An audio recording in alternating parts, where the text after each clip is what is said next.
In the last part of this series, and thank you so much, by the way, for making it through here. In the last bit, we're going to talk about what are called gas evolution reactions. And in these types of reactions, we mix together two aqueous solutions, and as a result, they form a gas that evolves out of the solution, right? What I mean by that is that you'll see bubbles start to form as you mix together these two liquids, and those bubbles are going to rise to the surface, and they're going to just escape, right? So we're actually going to be talking quite a bit more this week about gases because our lab this week will also involve using the ideal gas law. But we'll talk some more about that in class. For now, what I just want us to bear in mind, right, is some of the properties of a gas. So in a solid or a liquid, they're not exactly free to just move about space as they please, right? In a gas, however, that's not the case. So as you have a gas evolving, when you mix together these two liquids, those molecules in the gaseous form are going to rise to the surface of this liquid and then just float off into the atmosphere, because gases can basically just take on whatever shape of the container that they're in. And if you don't have a lid on this beaker where this reaction's happening, for instance, the container is basically the entire room, or perhaps even the entire world, right? Because if this can escape the room through, say, an open window, then this gas is just going to expand. If you don't have enough of it, right, it's just going to disperse to trace amounts throughout the atmosphere. Okay, so a gas evolution reaction is going to look like when we take two species and mix them together and a gas appears. Here's an example of one of these, okay? So let me just start us off here.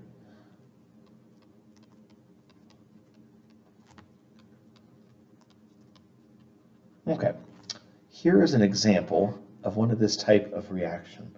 So you'll see this one on page 193 of your textbook. Here we have sulfuric acid in aqueous form, because all of these gas evolution reactions will be aqueous solution plus aqueous solution.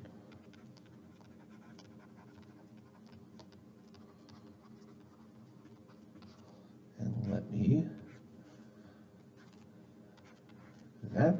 Okay, and what these do is that this forms some form of gas, and it's also going to form, I guess we can just consider these basically an aqueous salt in many, if not all of these cases. Just looking over this. In some of these cases, there may also be an additional reactant or additional product. So let me say, we're just going to say gas plus other products, and we'll see some examples of this. Okay, so now that we've written this out, we're going to have sulfuric acid reacting with lithium sulfide, which is also going to be aqueous, and this is going to form two products. One of these is going to be H2S, this is going to be dihydrogen sulfide, okay? And this exists in the gaseous form, and it's also going to form lithium sulfate. And this one's still going to be aqueous. So in this case, this would just be one of the other products. And in this case, this is the only other product, right? We can check that everything here is balanced. I see two hydrogens on each side. I see two sulfurs on each side, and I see four oxygens on each side. And finally, I see two lithiums on each side. So this looks balanced to me. What we need to observe, though, is that in this reaction, we evolve one gaseous product. So let's take a second here and imagine this from off the page, right? This just looks like a bunch of symbols here written out. But if we imagine what's going on here, you have one beaker with a liquid in it, and floating around within it are protons and sulfate ions. You have another beaker, and floating around in this one are lithium ions and sulfide anions. Okay, we know that lithium sulfide one would be soluble, because if we go back to table 5.1, way back on page 180, we see that any ionic compound that contains lithium will be soluble. Okay, so returning here to page 193, in this case, when we combine a beaker with sulfuric acid, right? This is sulfuric acid dissolved in water. And we also have a beaker with lithium sulfide dissolved in water. And we mix these two beakers together. What we're going to see is that a gas starts to bubble out of solution. Dihydrogen sulfide is going to start bubbling its way out of solution, right? And what's happening here is that every time this reaction happens, a molecule of dihydrogen sulfide forms. But when these dihydrogen sulfide molecules start to find each other, they start forming a bubble, right? And that bubble is not filled with air, it's filled with dihydrogen sulfide. And then this thing will eventually gets big enough and rises to the top of the solution and pops at the top of the solution.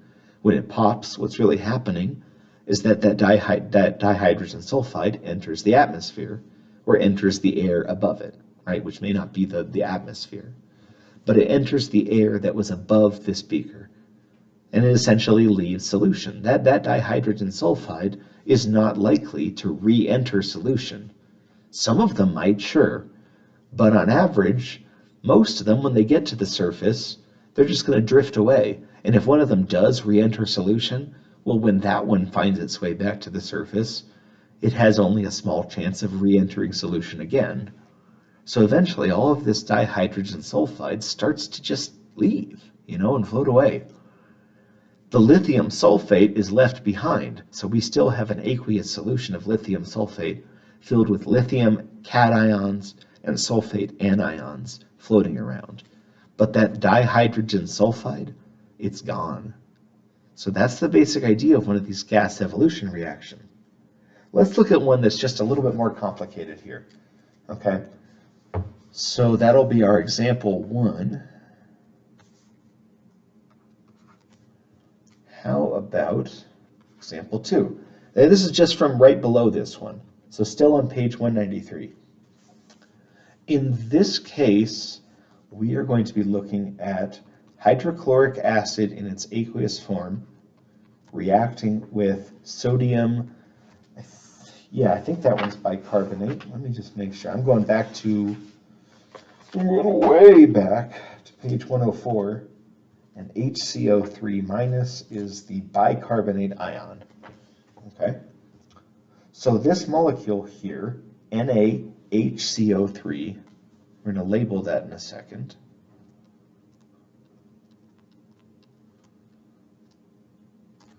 And this thing is aqueous. This molecule here is sodium bicarbonate because it contains the bicarbonate anion, which is HCO3 minus. Okay? So these two are going to react, and they're going to form an intermediate product. A reaction intermediate is something that forms, but often will directly react again. So it doesn't actually stick around in that form very long. In this case, our example is going to be this aqueous product, H2CO3, and along with it, we also have sodium chloride here. And this is also aqueous. So what is this really doing, right? The sodium chloride, we should know by now that this is basically just sodium cations floating around and chloride anions just floating around. And that's basically all that's going on there. Okay? But this thing here, let me underline it. This is a reaction intermediate. It doesn't stick around very long. In fact, this second step of the reaction is essentially not going to be the final step of this reaction. Every time this happens, this reaction could react again, and we'll write what happens there in a sec. But let's first just note that this reaction intermediate doesn't stick around long.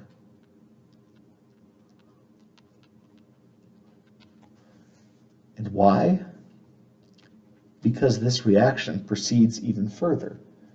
Instead, that reaction intermediate, I'll draw an arrow over here in a second, this further breaks down. We wind up forming liquid water, and gaseous carbon dioxide. So take a second to assure yourself that H2O and CO2 contain the same amount of all those elements as H2CO3. Okay. So also left over here will be more aqueous sodium chloride. Well, actually, the same aqueous sodium chloride we already had. Let me clarify here.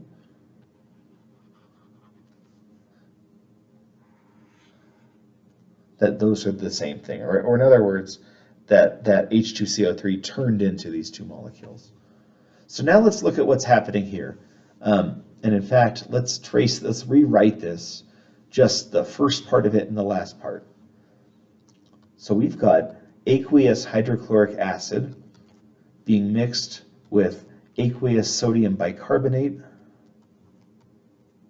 and that's forming, in the end, when all is said and done, that's forming liquid water, it's forming gaseous CO2, and it's forming aqueous sodium chloride.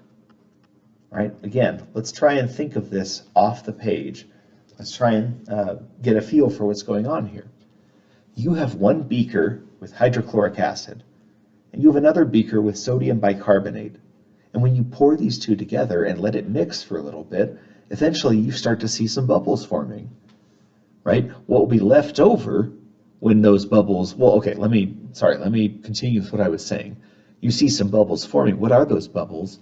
Those are carbon dioxide molecules that are forming, meeting each other, and forming a little gas bubble inside there. No air, just carbon dioxide. And that will eventually become big enough and rise to the surface and pop. And then that CO2 just enters the atmosphere, or the air above solution. Speaking of that solution, what's left? Well, we have a whole bunch of water that's been made, but that just adds to the water that was already present. And we know there was already water present because this was all marked as aqueous. So there was water present to begin with that just wasn't written in our equation because it's not really doing anything here, it's just surrounding everything. But that water will basically just add, the water that gets formed in the reaction just adds to that volume of water in which some amount of sodium chloride is now floating around, aqueous sodium chloride. Okay, and so that CO2 just evaporates off and leaves the reaction. And so that's the idea here. In this case, there happens to be a reaction intermediate, right? In the first case we looked at here, we just evolved a gas immediately when we reacted these things. But in example 2, there happened to be an intermediate that was produced. If you'd like to see a picture of this, you can take a look at figure 5.19. Let me write this on here. So we'll say,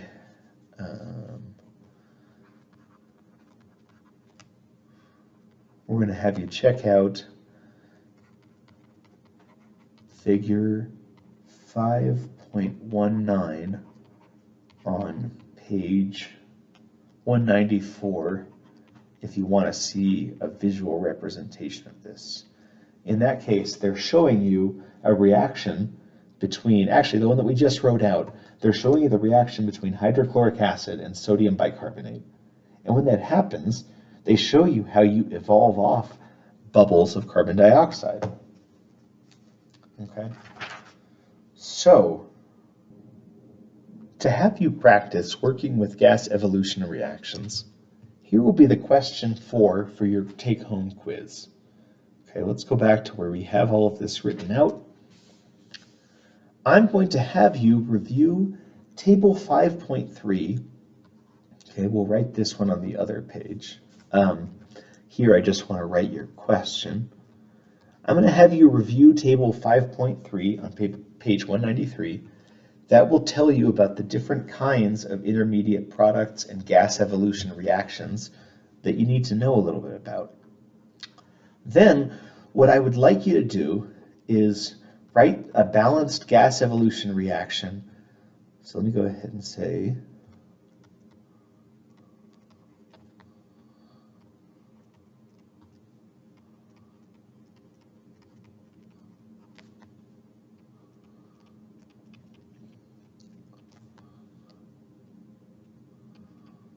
for each of the following mixtures of aqueous compounds.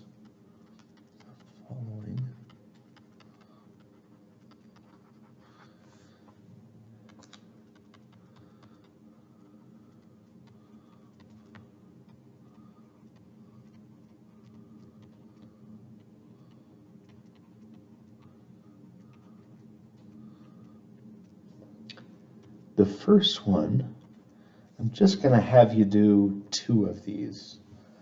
The first one I want you to look at will be what happens, let's see. Let's have you look at what happens if you mix hydrobromic acid and, let's say,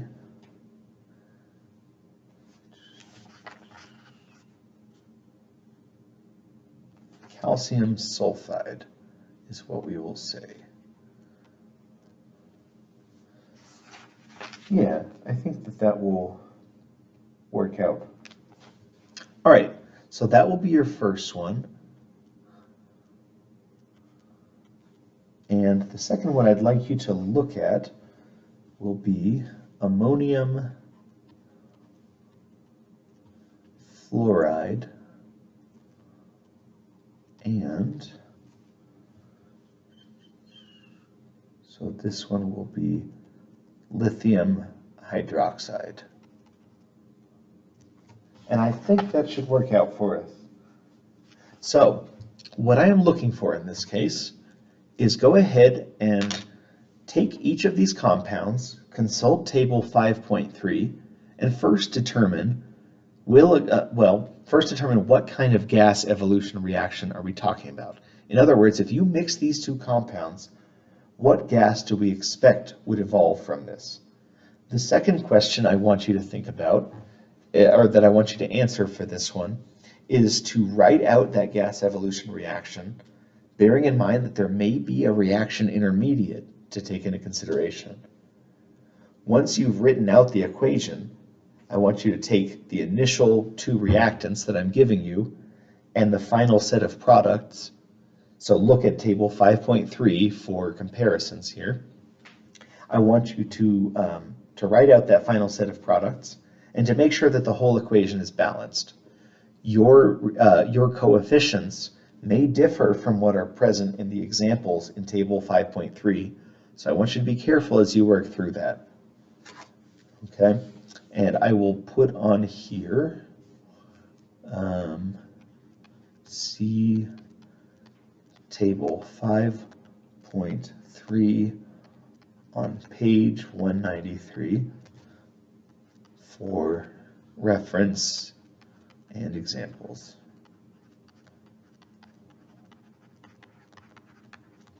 Okay, make sure when you do this to think about the charges that form when each of these aqueous compounds split apart.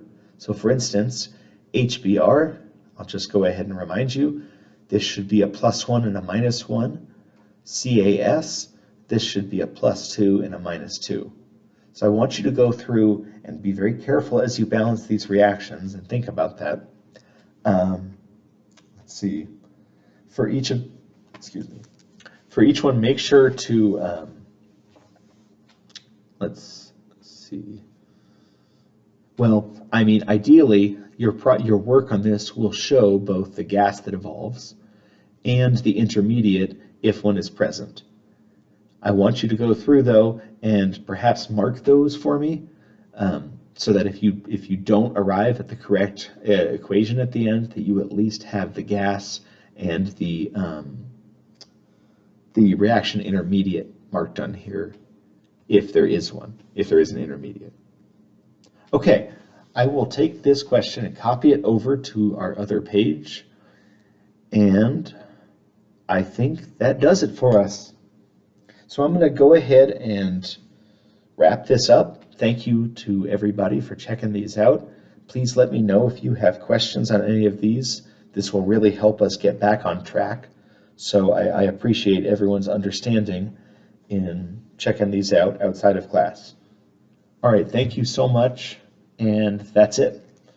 I'm going to put this in an announcement as well, so you'll hopefully have heard this before starting, but we will have these quizzes due on Friday instead of tomorrow. Okay, thank you all.